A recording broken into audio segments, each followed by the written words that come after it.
Capítulo 15. Possibilidade. Agora, Alice, disse enquanto fechava a porta. Ela suspirou. Sinto muito. Queria não ter que... Não é real, interrompi, conduzindo o carro para fora do estacionamento. Eu nem precisava pensar na estrada. Já a conhecia muito bem.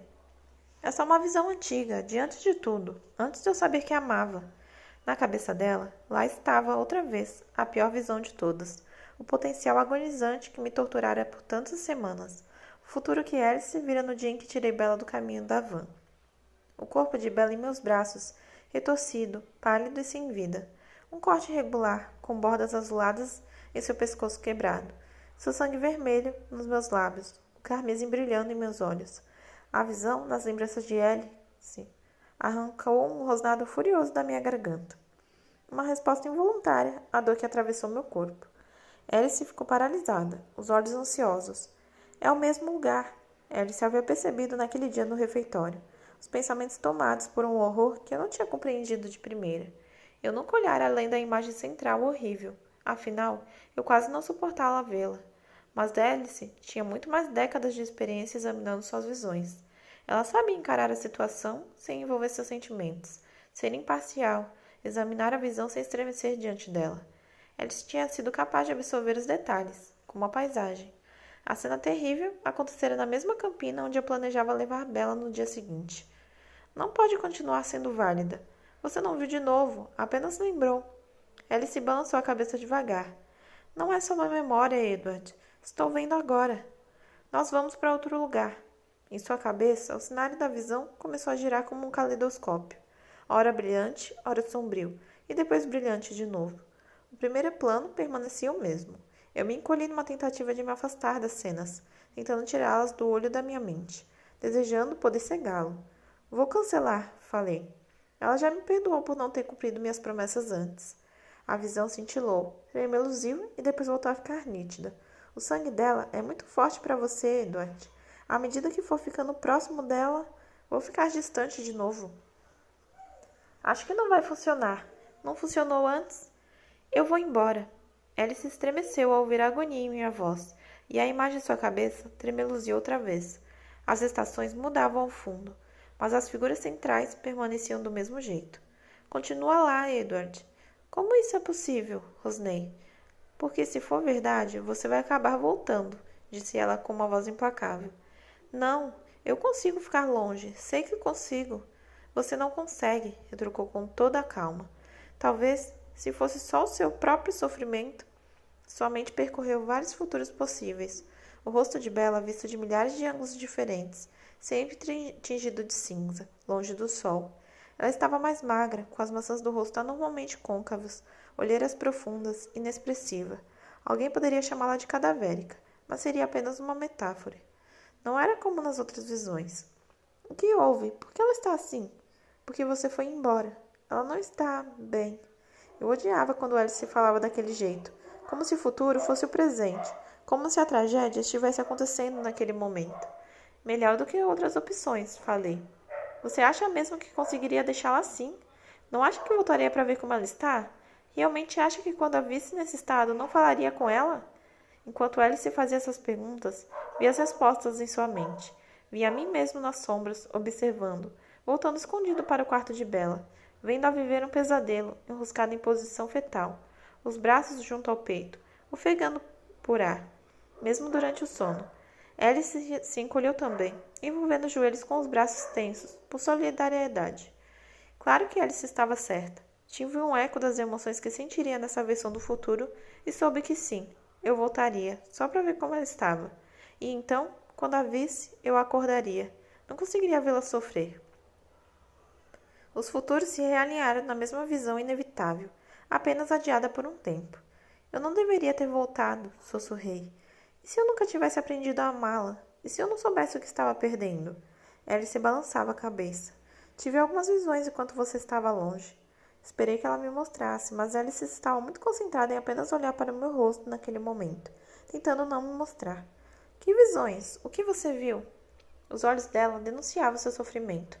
Não foram muito agradáveis. Em algum momento, se não tivesse voltado quando voltou, se nunca a tivesse amado, você teria vindo atrás dela de qualquer jeito, para caçá-la. Nada de cenas novas, mas eu não precisava delas para entender. Eu me afastei de Alice, quase perdendo o controle do carro. Pisei no freio e saí da estrada. Os pneus rasgaram as samambaias e jogaram musgo no pavimento. Aquele pensamento surgira no começo, quando o monstro estava quase desenfreado. A ideia de que não havia garantia de que eu não a seguiria, aonde quer que ela fosse. Surgirá algo que funcione, falei, explodindo. Alice se afastou ao ouvir meu grito. Diga qual é o outro caminho. Mostre-me como ficar longe, para onde ir. Em seus pensamentos, outra visão de repente substituiu a primeira. Um suspiro de alívio passou pelos meus lábios quando o horror desapareceu, mas essa visão não era muito melhor. Alice e Bella abraçadas, as duas brancas como mármore, duras como diamante. Algumas sementes de romã e ela estaria presa no submundo comigo, sem volta. Primavera, luz do sol, família, futuro, alma, tudo seria roubado dela. A probabilidade é de mais ou menos 70%, talvez até 65%. Ainda há uma boa chance de você não matar Bella. Seu tom era de encorajamento. Ela vai morrer de qualquer jeito, sussurrei. Vou fazer o coração dela parar de bater. Não foi bem isso que eu quis dizer. Estou lhe dizendo que ela tem futuros além da Campina. Mas primeiro, ela precisa enfrentar a Campina, metaforicamente falando, se é que você me entende. Seus pensamentos era difícil descrever. Se expandiram como se ela estivesse pensando em tudo ao mesmo tempo. Eu vi um emaranhado de fios, cada um deles uma linha comprida de imagens congeladas. Cada fio um futuro contado em momentos, todos enroscados em um nó confuso. Não estou entendendo. Todos os caminhos de Bella estão convergindo para um ponto. Todos estão entrelaçados. Esse ponto pode estar na Campina ou em outro lugar, mas ela está presa a esse momento de decisão. Sua decisão e a dela. Alguns fios continuam do outro lado, outros... Não. Minha voz saiu falha. Senti a garganta apertada.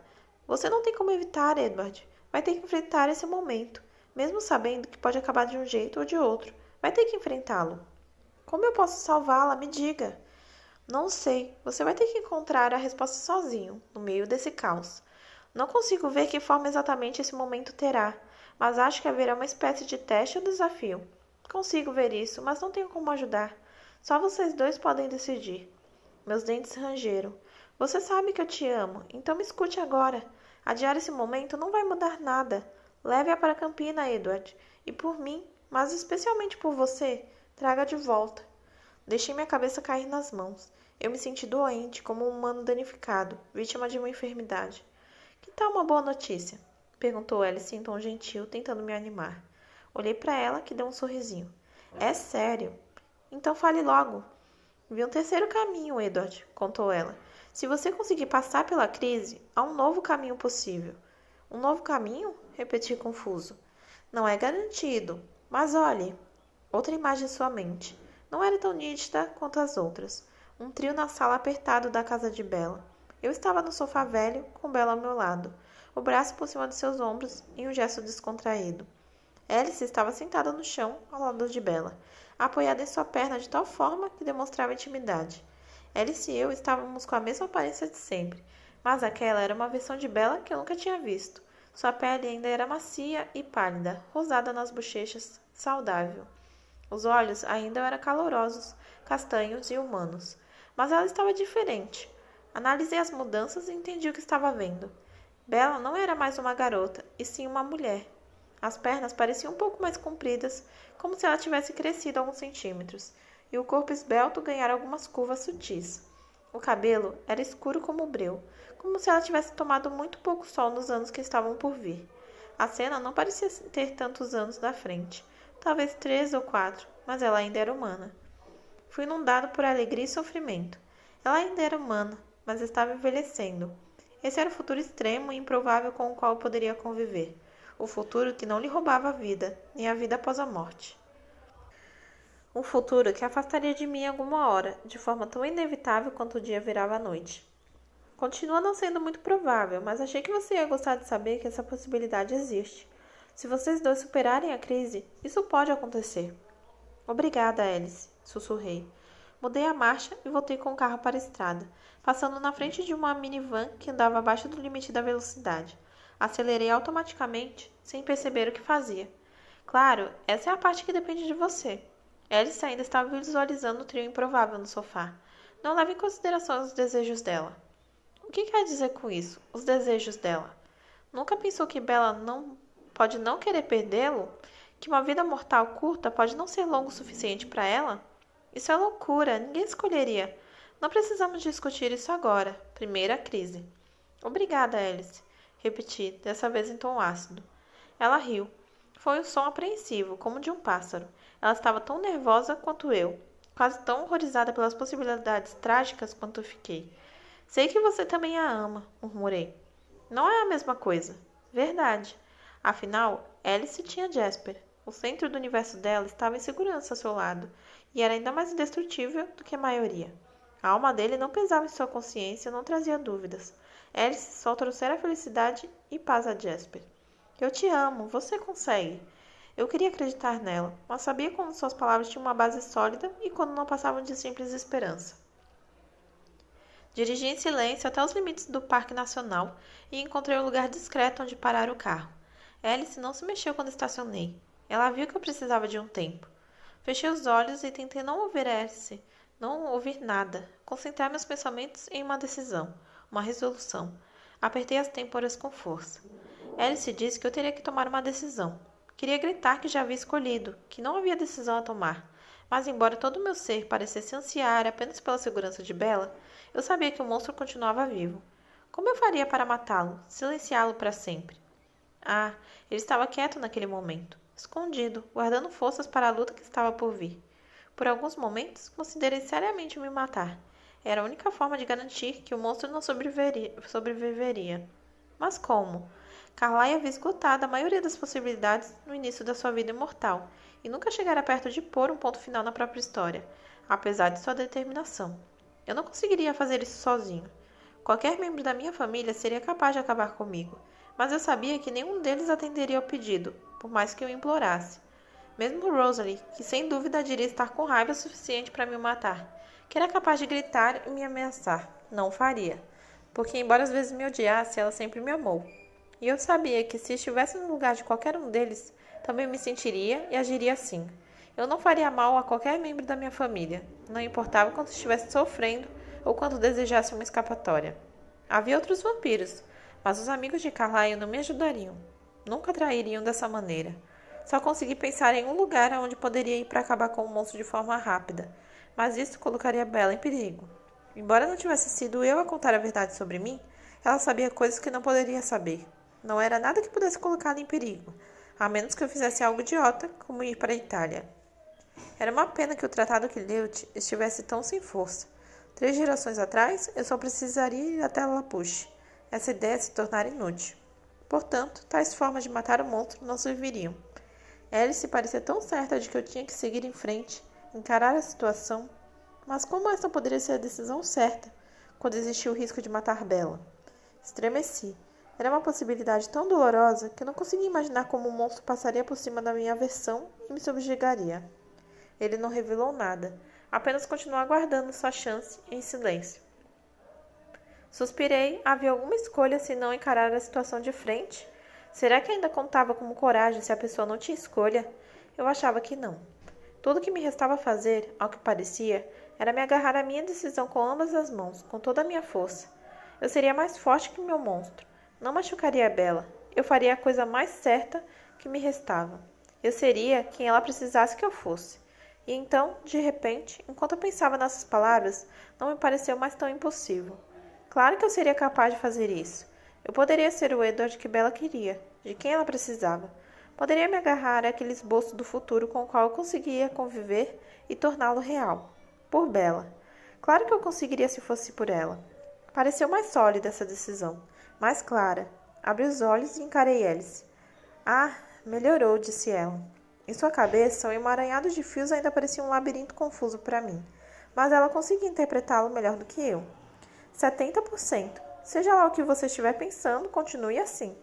Talvez a resposta fosse simplesmente aceitar o futuro imediato e enfrentá-lo, sem subestimar meu próprio mal, prevenindo-me, preparando-me. E naquele momento, eu podia cuidar dos preparativos mais básicos. Era por isso que estávamos ali.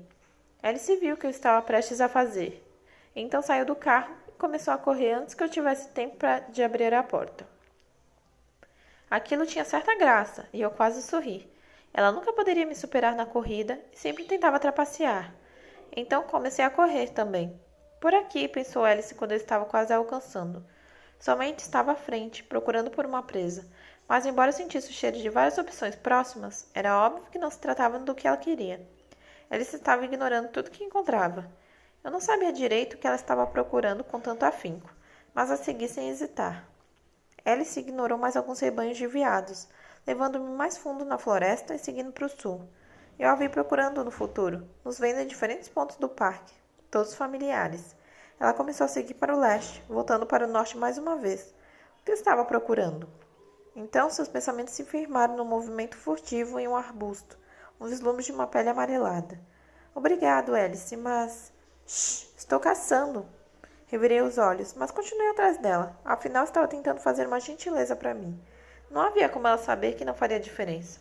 Nos últimos tempos, eu me obrigava a comer tanto que tinha dúvidas de que notaria a diferença entre um leão e um coelho. Não demorou muito para encontrarmos sua visão, agora que ela estava concentrada nela. Quando os movimentos do animal se tornaram audíveis, ela diminuiu a velocidade para me deixar assumir a liderança. É melhor não. A população de leões do parque... O tom mental de Alice soou exasperado. Aproveite a vida um pouco. Nunca houve muito sentido em brigar com Alice. Dei de ombros e passei por ela. Naquele momento, senti o perfume. Foi fácil aceitar e deixar o sangue me puxar para frente enquanto eu perseguia a presa. Foi relaxante parar de pensar por alguns minutos. Simplesmente ser outro predador. O predador do topo da cadeia alimentar. Ouvi Alice indo para o leste, em busca de uma refeição própria. O leão ainda não tinha notado minha presença. Ele também estava indo para o leste em busca de uma presa. O dia de algum outro animal terminaria melhor, graças a mim. Eu o alcancei em um segundo. Ao contrário de Emmett, eu não via sentido em dar ao animal a chance de reagir. Não faria diferença no fim, e não era mais humano liquidá-lo rapidamente? Quebrei o pescoço do leão e logo suguei o sangue daquele corpo quente. Eu não estava com muita sede, então não senti um grande alívio. Mais uma vez, estava me obrigando a comer. Quando terminei, segui o cheiro de Alice em direção ao norte. Ela havia encontrado uma corça adormecida, deitada em meio aos arbustos. Alice caçava de um jeito mais parecido com o meu do que o de Emmett. A criatura parecia ter morrido dormindo. Obrigado, falei a ela, para ser educado. De nada, há um rebanho maior mais para o oeste. Ela se levantou e saiu na frente mais uma vez. Contive um suspiro. Nós dois terminamos depois de mais uma presa. Eu estava cheio demais de novo, e minhas entranhas pareciam desconfortavelmente líquidas, mas fiquei surpreso que ela estivesse pronta para parar. Não me importa de continuar, falei, perguntando-me se ela havia notado que eu ficaria de fora da próxima rodada e só estava sendo educado. Vou sair amanhã de novo com Jasper, contou ela. Ele não Acabei de decidir que precisamos de mais preparativos, disse ela sorrindo. Uma nova possibilidade. Vi nossa casa em sua mente. Carlyle e Esme aguardavam ansiosos na sala de estar. A porta se abriu. Eu entrei e ao meu lado, segurando minha mão. Alice riu e tentei manter minha expressão sob controle. Como? Perguntei. Quando? Em breve. Talvez domingo. Este domingo? Sim, depois de amanhã. Bella estava perfeita na visão, humana e saudável, sorrindo para os meus pais. Ela usava a blusa azul que destacava a beleza de sua pele. Mas não sei direito como isso ia acontecer. É só uma das possibilidades, mas quero que Jasper esteja preparado. Jasper estava ao pé da escada, assentindo educadamente para Bella, os olhos dourados. Isso vem depois do nó do caos? É um dos fios. Eles giraram outra vez em sua mente, feito longas cordas de possibilidades. Tantas delas convergiram no dia seguinte, e um número menor continuava do outro lado. Qual a probabilidade agora? Ela comprimiu os lábios. 75%. Ela pensou como uma pergunta, e percebi que estava sendo generosa. Fala sério, pensou ela quando viu meus ombros caídos. Você apostaria no seu sucesso com essa probabilidade? Eu estou apostando. Automaticamente mostrei os dentes. Ah, me poupe, como se fosse perder a oportunidade. A questão não é só Bella. Estou bem confiante de que ela vai ficar. Bem, é uma chance de ensinar Rosalie e Jasper a terem mais respeito, disse ela. Você não é onisciente. Sou quase. Eu não consegui acompanhar seu bom humor. Se fosse onisciente, poderia me dizer o que fazer. Você vai dar um jeito, Edward. Eu sei que vai. Se ao menos eu tivesse essa certeza também. Meus pais eram os únicos em casa quando voltamos. Emmett sem dúvida avisara os outros de que era melhor sumirem. Para mim não fazia diferença. Eu não tinha energia para me importar com o jogo idiota deles. Alice também foi em busca de Jasper. Fiquei grato pela redução das conversas mentais. Isso ajudou um pouco enquanto eu tentava me concentrar. Carlyle estava esperando ao pé da escada, e era difícil bloquear seus pensamentos, que ecoavam todas as perguntas para as quais eu tinha acabado de implorar respostas a Alice. Eu não queria admitir para ele as fraquezas que me impediam de fugir antes de causar mais estragos. Não queria que Carlyle soubesse do horror que teria acontecido se eu não tivesse voltado a Forks quando voltei. Quão baixo meu monstro teria sido? Acenei com a cabeça de forma tensa ao pensar por ele. Carlyle soube o que isso significava. Eu estava ciente de todos os seus medos e não tinha uma boa resposta. Suspirando, ele assentiu de volta. Então subiu a escada devagar e eu ouvi se juntar a Esme em seu escritório. Não conversaram. Tentei ignorar os pensamentos dela ou analisar a expressão dele, sua preocupação, seu sofrimento. De todos eles, até mesmo Alice, Carlyle era quem entendia melhor como era para mim aquele falatório interminável, os monólogos e a confusão que viviam dentro da minha cabeça. Era ele quem morava comigo havia mais tempo. Então, sem dizer uma palavra, ele levou Esme à grande janela com que com frequência usávamos como saída. Em segundos, os dois estavam longe o suficiente para que eu não ouvisse nada. Silêncio. Finalmente. Naquele momento, a única confusão que eu tinha na cabeça era provocada por mim mesmo. Primeiro me movi devagar, pouco mais rápido que o humano, enquanto tomava banho, limpando os resíduos da floresta da pele e do cabelo. Assim como no carro mais cedo, eu me sentia danificado, debilitado, como se minha força tivesse sido sugada. Tudo isso era fruto da minha imaginação, é claro. Seria um verdadeiro milagre, uma dádiva, se de alguma forma eu pudesse de fato perder minha força. Se eu pudesse ser fraco, inofensivo, sem representar perigo para ninguém. Quase tinha me esquecido do meu medo anterior, um medo tão vaidoso de que Bella fosse me achar repulsivo quando eu revelasse meu verdadeiro eu à luz do sol. Tive nojo de mim mesmo por perder um instante que fosse com essa preocupação egoísta. Mas ao procurar roupas limpas, tive que pensar nisso outra vez. Não porque importava se ela sentiria nojo de mim, mas porque eu tinha uma promessa a cumprir. Eu não pensava muito na hora de escolher as roupas. Na verdade, mal pensava nisso. Alice abastecia meu armário com uma grande variedade de peças que pareciam combinar. O objetivo principal das roupas era nos ajudar a nos misturarmos aos humanos, seguir a moda atual, minimizar nossa palidez e cobrir o máximo possível de pele sem que parecêssemos estar na estação errada. Alice sempre tentava usar dentro das restrições, incomodada com a missão de nos fazer passar despercebidos. Ela escolhia as próprias roupas e cuidava do guarda-roupa de todos nós como uma forma de expressão artística. Nossa pele ficava coberta, a tonalidade pálida nunca contrastava com tons mais escuros, e sem dúvida nos vestíamos de acordo com a moda atual.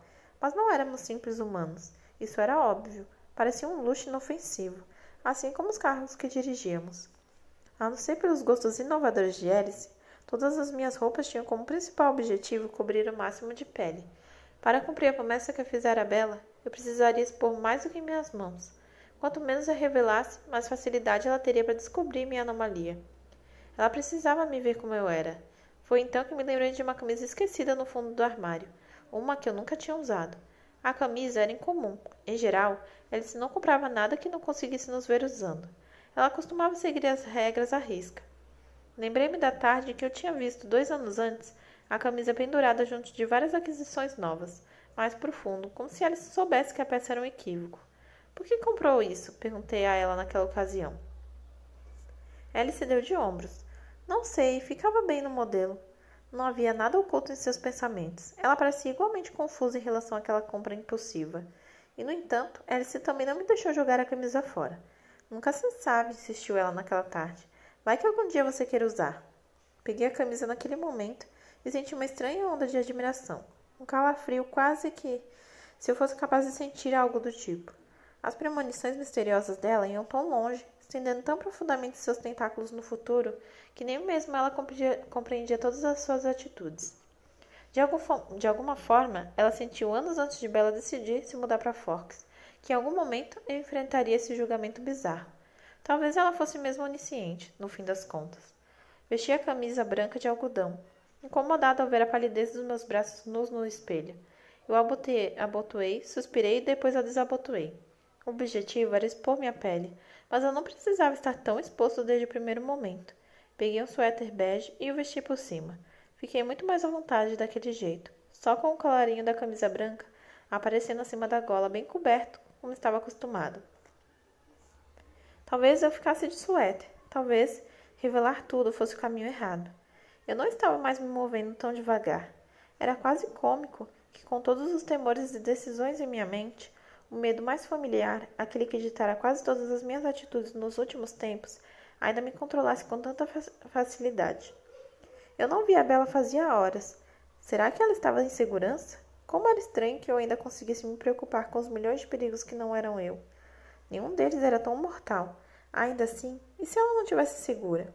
Embora eu sempre tivesse planejado passar a noite sentindo o perfume de Bela, algo mais importante naquela noite do que em qualquer outra, naquele momento percebi que eu tinha pressa em vê-la. Cheguei cedo e, é claro, estava tudo bem. Bela ainda estava lavando roupa. Ouvi os estalos e esguichos da máquina de lavar desnivelada e senti o cheiro da amaciante saindo do escapamento quente da secadora. Parte de mim teve vontade de sorrir ao pensar em sua provocação no almoço, mas esse lampejo de humor era fraco demais para superar meu pânico contínuo. Também ouvi Charlie assistindo a um noticiário esportivo na sala. Seus pensamentos calmos pareciam suaves e sonolentos. Tive certeza de que Bela não havia mudado de ideia e lhe contado sobre seus planos reais para o dia seguinte. Apesar de tudo, a noite tranquila e sem imprevistos do Swan tinha um efeito tranquilizador. Eu me empoleirei na árvore de sempre e deixei que a cena me acalmasse. Comecei a sentir inveja do pai de Bela. Ele tinha uma vida simples, nada grave lhe pesava a consciência. O dia seguinte seria apenas um dia normal, com passatempos familiares e agradáveis que lhe aguardavam com prazer. Mas no outro dia, não estava a seu alcance garantir como outro dia seria para ele. Será que estava ao meu? Fiquei surpreso ao ouvir o som de um secador de cabelo no banheiro que eles dividiam. Bela, em geral, não fazia isso. Pelo que eu tinha visto nas minhas noites de vigilância protetora, ainda que imperdoáveis, ela ia dormir com o cabelo úmido, deixando secar ao longo da noite. Eu me perguntei o porquê da mudança. A única explicação em que conseguia pensar era que ela queria que o cabelo estivesse bonito no dia seguinte. E como a pessoa que ela planejava ver era eu, isso só podia significar que ela queria que ficasse bonito para mim. Eu poderia estar errado, mas se tivesse certo, que irritante, que encantador. Sua vida nunca tinha corrido tanto perigo e ela se importava se eu, a própria criatura que ameaçava sua vida, ia gostar de sua aparência. Levou mais tempo do que o de costume, mesmo descontando a demora extra devido ao secador, para que as luzes do quarto dela se apagassem, e eu vi uma movimentação silenciosa lá dentro antes que isso acontecesse. Curioso, sempre curioso demais. Senti que esperei horas até ter certeza que havia guardado o tempo necessário para ela pegar no sono. Uma vez lá dentro, percebi que não precisava ter esperado tanto. Ela dormia mais serena do que o normal naquela noite, o cabelo espalhado pelo travesseiro, os braços relaxados ao lado do corpo. Em um sono profundo, ela nem sequer murmurava. Seu quarto revelou de imediato a fonte do tumulto silencioso que eu tinha ouvido. Pilhas de roupas estavam jogadas sobre todas as superfícies e havia algumas na cama, debaixo de uma mistura de prazer e pesar ao saber que ela queria ficar bonita para mim. Comparei os sentimentos, a ânsia dolorida e a felicidade desmedida, com minha vida antes de Bela. Eu andara tão cansado, tão farto do mundo, como se estivesse experimentando todas as emoções que poderiam ser sentidas. Que tola eu fui! Mal havia tomado um gole do que a vida tinha para me oferecer. Só agora estava ciente de tudo que eu perdi e do quanto ainda precisava aprender. Havia tanto sofrimento pela frente, mais do que alegria, sem dúvida, mas a alegria era tão doce e forte que eu jamais me perdoaria por perder um segundo dela. Pensei no vazio de uma vida sem Bela, e isso me fez lembrar de uma noite na qual eu não pensava havia muito tempo. Era dezembro de 1919. Já fazia mais de um ano desde que Carlyle havia me transformado. Meus olhos tinham passado do vermelho brilhante a um âmbar suave, embora o estresse de mantê-los assim fosse constante.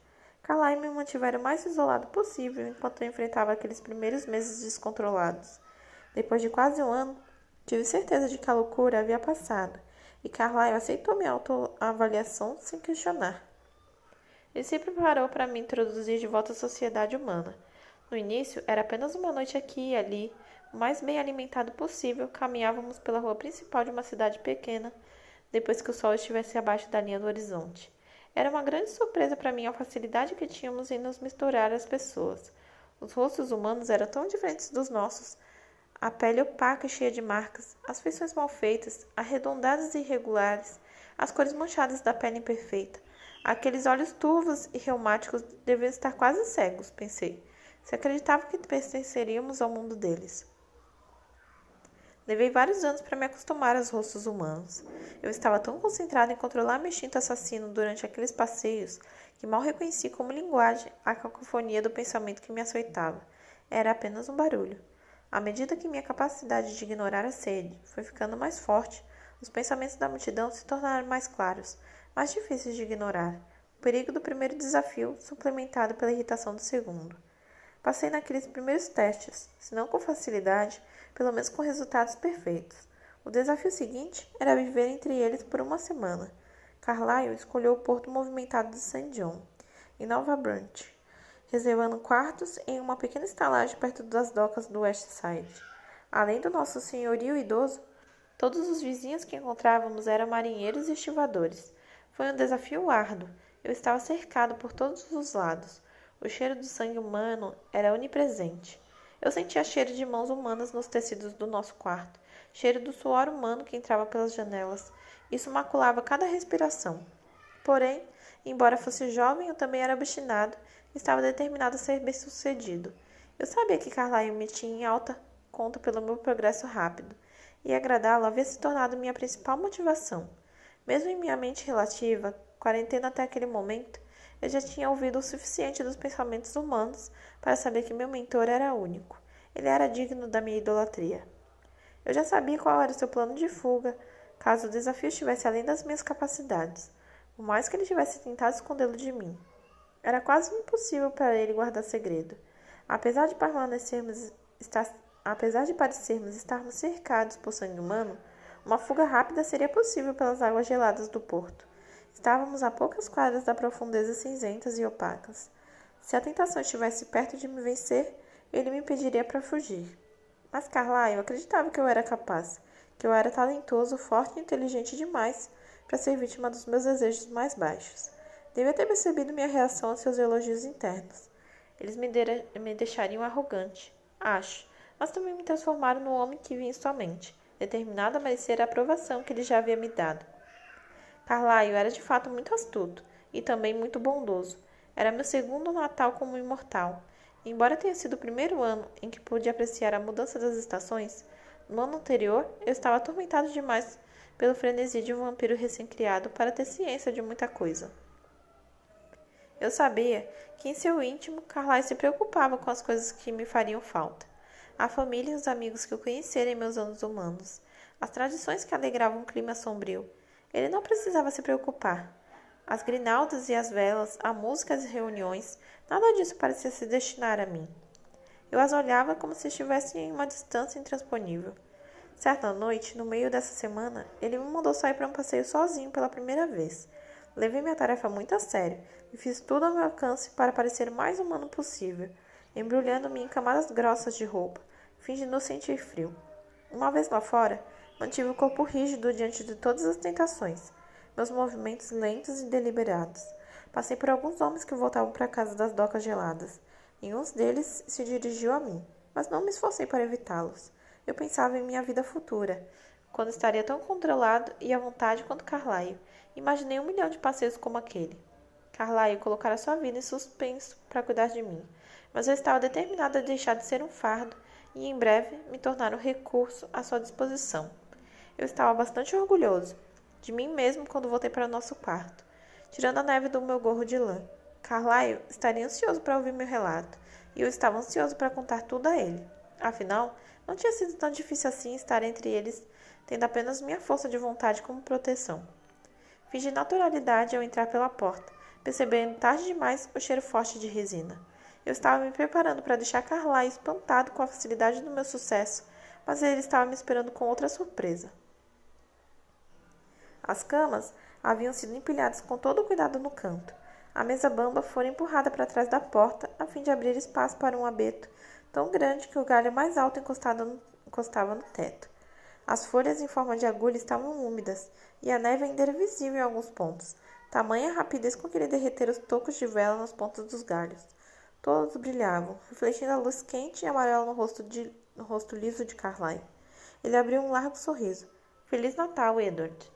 Percebi, um pouco envergonhado, que minha grande conquista, meu passeio solitário, não tinha passado de uma artimanha. E então fiquei feliz mais uma vez ao pensar que Carlyle confiava tanto no meu autocontrole que estava disposto a me mandar para um teste falso apenas para me fazer uma surpresa. Obrigada, Carlyle, respondi rapidamente. E um Feliz Natal para você. Para dizer a verdade, eu não sabia direito como se sentia em relação a isso. De alguma forma parecia juvenil, como se minha vida humana fosse apenas um estágio larval que eu deixara para trás, junto de todas as suas armadilhas, e nesse novo momento, esperasse que eu voltasse a rastejar pela lama, embora tivesse asas. Eu me senti velho demais para aquilo, mas ao mesmo tempo fiquei tocado por Carlyle tentar me proporcionar um retorno momentâneo às minhas antigas alegrias. Trouxe enfeites, contou ele. Achei que você gostaria de me ajudar a ornamentar. Em sua mente, viu o que aquilo significava para ele. Ouvi não pela primeira vez a culpa profunda que ele sentia por ter me colocado nessa vida. Ele me proporcionaria qualquer pequeno prazer humano que pensasse ser possível. E eu não seria tão mimado a ponto de recusar e estragar o prazer que ele tinha com o gesto. Claro, concordei. Imagino que vai ser bem rápido este ano. Ele riu e foi reavivar as brasas na lareira. Não foi difícil relaxar e aderir à sua visão de festa em família, ainda que fosse uma família muito pequena e incomum.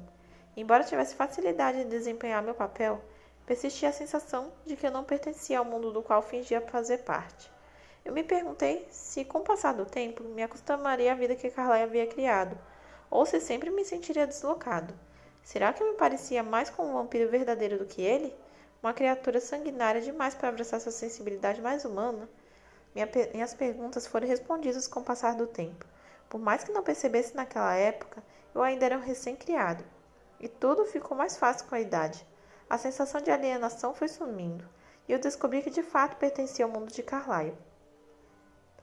No entanto, naquela época em particular, minhas preocupações me deixavam mais vulnerável do que deveriam aos pensamentos de um estranho. Na noite seguinte, fomos nos encontrar com os amigos, meu primeiro evento social. Já passava da meia-noite. Tínhamos deixado a cidade e ido até as colinas ao norte, procurando uma área distante o suficiente dos humanos para que pudesse caçar com segurança.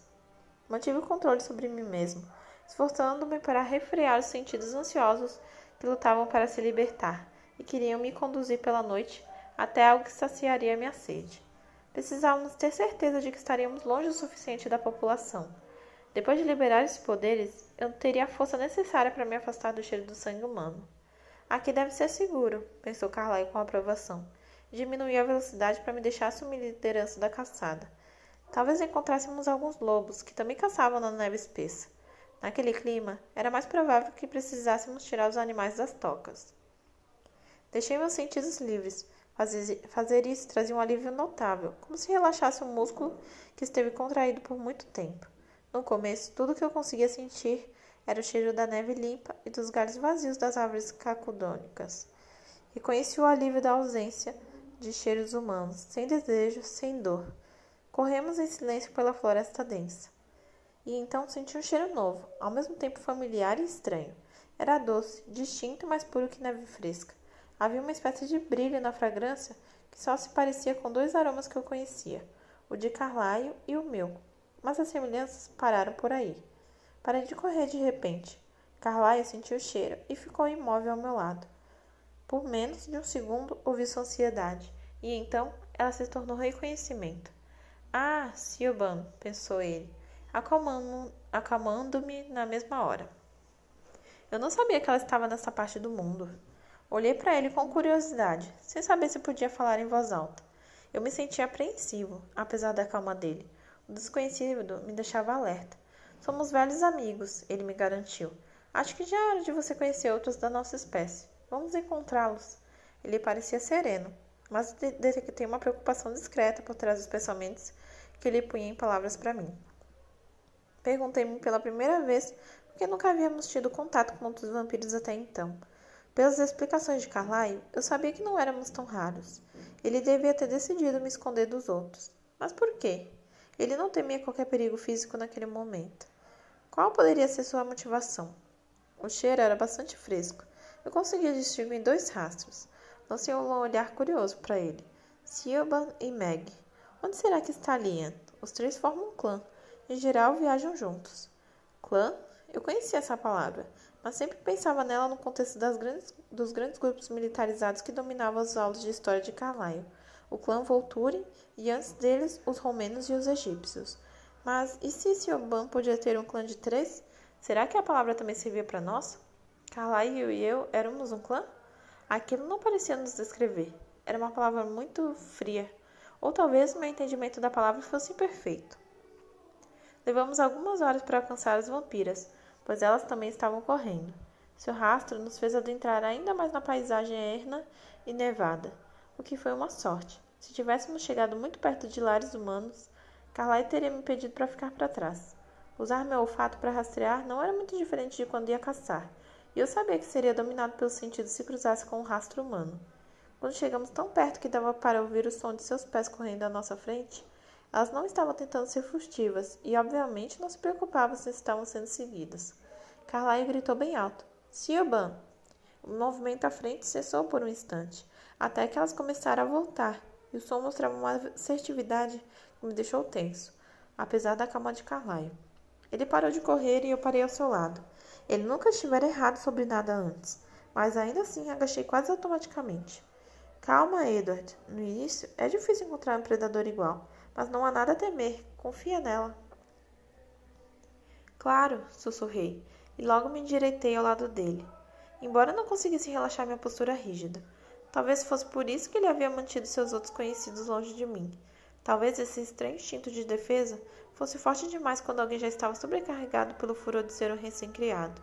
Contraí ainda mais os músculos. Eu não o decepcionaria. É você, Carlyle? Soou uma voz, o tom claro e grave como de um sino de igreja. A princípio, apenas uma vampira emergiu das árvores cobertas de neve. Era a maior mulher que eu já vira, mais alta que Carlyle ou eu, com ombros mais largos e membros mais grossos. No entanto, não havia nada de masculino nela. Suas formas eram muito femininas, agressiva e vigorosamente femininas. Parecia óbvio que ela não pretendia se passar por uma humana naquela noite. Usava uma simples camisola de linho sem mangas, com uma corrente de prata como cinto. A única vez que eu havia reparado em uma mulher daquela maneira fora em outra vida, e foi difícil saber para onde olhar. Voltei os olhos para seu rosto, que, como o corpo, era imensamente feminino. Seus lábios eram grossos, os olhos de um vermelho intenso e enormes, e moldurados por cílios mais grossos que as folhas dos galhos dos pinheiros. O cabelo preto brilhante estava preso em um coque cheio, atravessado de qualquer jeito por 2 hastes finas de madeira que o mantinham no lugar. Foi um alívio estranho olhar para outro rosto tão parecido com o de Carlyle. Perfeito, liso, sem as regularidades dos rostos humanos. A simetria era reconfortante. Meio segundo depois, a outra vampira apareceu, saindo de trás da mulher maior. Essa era menos notável, apenas uma garota pequena, quase uma criança. Enquanto a mulher alta parecia ter tudo em abundância, essa garota era a carência encarnada. Parecia esquálida sob o vestido simples e escuro, os olhos cautelosos grandes demais para o rosto, que, no entanto, assim como o de sua companheira, era reconfortantemente impecável. Só o cabelo da garota era abundante, um emaranhado indomável de cachos bem ruivos que pareciam irremediavelmente embaraçados. A fêmea maior saltou em direção a Carlyle, e precisei de todo o meu autocontrole para não pular entre os dois e detê-la. Percebi naquele instante, ao observar a musculatura de seus braços e pernas enormes, que eu só poderia tentar impedi-la. Foi um pensamento humilhante. Talvez Carlyle também estivesse protegendo meu ego a me manter isolado. Ela o abraçou, envolvendo-o com os braços nus. Os dentes claros estavam expostos, mas parecia ser apenas um sorriso amigável. Carlyle abraçou sua cintura e riu. Olá, Siobhan. Já faz muito tempo. Siobhan soltou, mas manteve as mãos nos ombros dele. Onde você se escondeu, Carlyle? Estava começando a ficar preocupada, achando que algo indesejável tivesse acontecido com você. A voz dela era quase tão grave quanto a dele, um contrato vibrante, o mesmo sotaque melódico dos estivadores irlandeses transformados em algo mágico. Os pensamentos de Carlyle se voltaram para mim. Centenas de lampejos do nosso último ano, Ao mesmo tempo, Siobhan olhou de relance para o meu rosto, então desviou sua atenção. Andei muito ocupado, disse Carlyle, mas eu estava mais focado nos pensamentos de Siobhan. Quase um recém-criado, mas esses olhos estranhos, mas não do mesmo tom estranho do de Carlyle. Âmbar em vez de dourado, ele é bem bonito. Onde será que Carlyle o encontrou? Siobhan deu um passo para trás. Estou sendo indelicada, ainda não conheço seu companheiro. Permita-me fazer as apresentações. Siobhan, este é o Edward, meu filho. Edward, esta é, como tenho certeza de que pode perceber, minha amiga de longa data, Siobhan. E esta é Meg. A garota inclinou a cabeça para o lado, mas não para me cumprimentar. As sobrancelhas finas se aproximaram como se ela estivesse muito concentrada em algum quebra-cabeça. Filho? Pensou Siobhan, a princípio surpreso com a palavra. Ah, então ele escolheu criar seu companheiro depois de todo esse tempo. Interessante. Eu me pergunto por que agora. O garoto deve ter algo especial. Ele está falando a verdade, pensou Meg ao mesmo tempo. Mas isso não é tudo. Carla está deixando de dizer alguma coisa. Ela sentiu uma vez e depois olhou para Siobhan, que continuava me examinando. Edward, é um prazer conhecê-lo, disse Siobhan. Ela estendeu a mão, o olhar fixo nas minhas íris, como se estivesse tentando me identificar sua tonalidade exata. Eu só conhecia a resposta dos humanos para uma apresentação assim. Peguei sua mão e a beijei de leve, notando a uniformidade fria de sua pele na minha. Muito prazer, respondi. Que charmoso, ela deixou a mão cair, abrindo um largo sorriso para mim. Tão lindo. Qual será o dom dele? E por que Carlyle ficou tão interessado? Os pensamentos dela me deixaram surpreso. Só quando usou a palavra dom foi que compreendi o que ela estava pensando antes, quando presumiu que eu devia ter algo de especial. Mas eu já tinha prática suficiente para esconder minha reação de seus olhos interessados. Claro que ela estava certa, eu tinha um dom, mas Carlyle ficara verdadeiramente surpreso quando entendeu minha habilidade. Eu soube, graças ao meu dom, que não era fingimento. Não havia mentiras ou dissimulações em seus pensamentos quando ele respondera minhas perguntas sobre sua motivação. Ele estava muito solitário. Minha mãe havia implorado para que salvasse minha vida. Meu rosto prometera inconscientemente alguma virtude que eu não sabia ao certo se tinha. Eu ainda estava refletindo sobre até que ponto as suposições dela estavam certas ou erradas quando a mulher se voltou para Carlyle. Um último pensamento sobre mim pendurou enquanto ela se virava. Pobre garoto. Imagino que Carlyle tenha imposto seus hábitos esquisitos ao rapaz. É por isso que seus olhos são tão estranhos. Que trágico ser privado da maior alegria desta vida. Na época, essa conclusão não me incomodou tanto quanto suas outras especulações. Mais tarde, a conversa durou a noite toda e fomos obrigados a ficar longe de nossos quartos alugados até o sol se pôr de novo. Quando estávamos sozinhos outra vez, conversei com ele sobre o assunto. Carlyle me contou a história de Siobhan, seu fascínio pelos vultures, sua curiosidade em relação aos talentos místicos dos vampiros e, por fim, a descoberta de uma garota estranha que parecia saber mais do que humanamente possível. Siobhan transformara Meg não por precisar de uma companhia ou por se preocupar com a garota, que poderia, em outras circunstâncias, ter sido seu jantar, mas porque queria adicionar mais um talento ao seu clã. Era uma maneira diferente de ver o mundo, uma maneira menos humana do que a de Carlyle preservava. Ele não revelara minha habilidade a Siobhan. Isso explicara a reação estranha de Meg quando fui apresentado. Graças ao próprio dom, ela percebera que Carlyle estava escondendo algo, pois não sabia como Siobhan teria reagido ao descobrir que ele encontrara um dom raro e poderoso sem nem sequer ter procurado. Não passava de uma estranha coincidência que eu tivesse tal dom. Minha habilidade de ler mentes era parte de mim, então Carlyle não desejara que fosse diferente. Assim como não optara por mudar a cor do meu cabelo ou o timbre da minha voz. No entanto, ele nunca tinha visto esse dom como um bem para seu uso ou do qual poderia tirar vantagem. Eu pensava nessas revelações de vez em quando, cada vez menos à medida que o tempo passava. Comecei a me sentir mais à vontade no mundo humano, e Carlyle voltou ao seu trabalho de antes, atuando como cirurgião. Eu estudei medicina, entre muitos outros assuntos, enquanto ele estava fora, mas sempre a partir de livros, nunca ao hospital. Poucos anos depois, Carlyle encontrou Esme e voltamos a levar uma vida mais reclusa enquanto ela se adaptava. Foi um período agitado, cheio de novos conhecimentos e novos amigos, de forma que vários anos se passaram até que as palavras piedosas de Siobhan começaram a me incomodar. Pobre garoto, que trágico ser privado da maior alegria desta vida. Ao contrário de sua outra conjectura, que logo caiu por terra, uma vez que eu podia contar com a honestidade e a transparência dos pensamentos de Carlyle, essa ideia começou a ganhar força. Foram as palavras da maior alegria desta vida que acabaram levando a minha separação de Carlyle e Esme. Em busca daquela alegria prometida, tirei inúmeras vidas humanas, pensando que ao usar meu dom de forma arrogante, eu poderia fazer mais bem do que mal. Na primeira vez que provei sangue humano, meu corpo ficou em êxtase, sentindo-me totalmente saciado e bem, mais vivo do que antes. O sangue não era da melhor qualidade. O corpo da minha primeira presa estava saturado com drogas de sabor amargo, mas ainda assim fez meu alimento habitual parecer água suja. E, no entanto, minha mente não abraçou por completo a gratificação que invadiu meu corpo. Não deixei de ver o horror daquele ato. Não consegui ignorar o que Carlyle pensaria da minha escolha. Presumi que esses escrúpulos acabariam desaparecidos. Encontrei homens muito ruins que mantinham o corpo limpo, ainda que tivessem as mãos sujas, e provei sangue da melhor qualidade. Mentalmente, calculava o número de vidas que poderia estar salvando com aquela minha operação de juiz, júri e carrasco. Mesmo se eu estivesse salvando apenas uma vida a cada morte, apenas a próxima vítima da lista não seria melhor do que estar deixando daqueles predadores humanos à solta? Passaram-se anos até eu desistir. Não entendia porque o sangue não era o êxtase absoluto da existência, como Siobhan acreditava, nem porque a saudade que eu continuava sentindo de Carlyle e Esme era maior do que o apreço por minha liberdade, nem porque o fardo de cada morte parecia se acumular até eu estar prestes a desabar sob o peso de todas elas.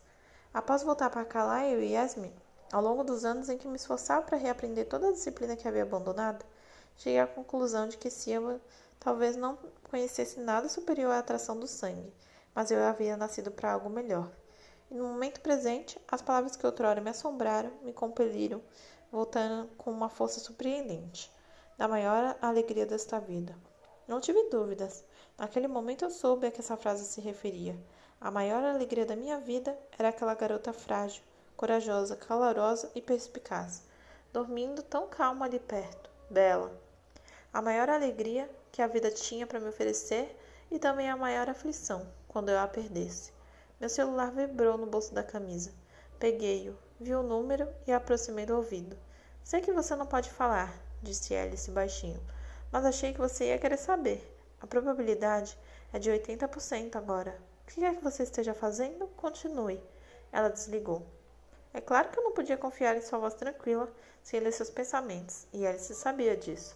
Ela poderia mentir para mim ao telefone, mas ainda assim me senti encorajado. O que eu estava fazendo era me aquecer, me afogar, me afundar em meu amor por Bella. Não seria difícil continuar.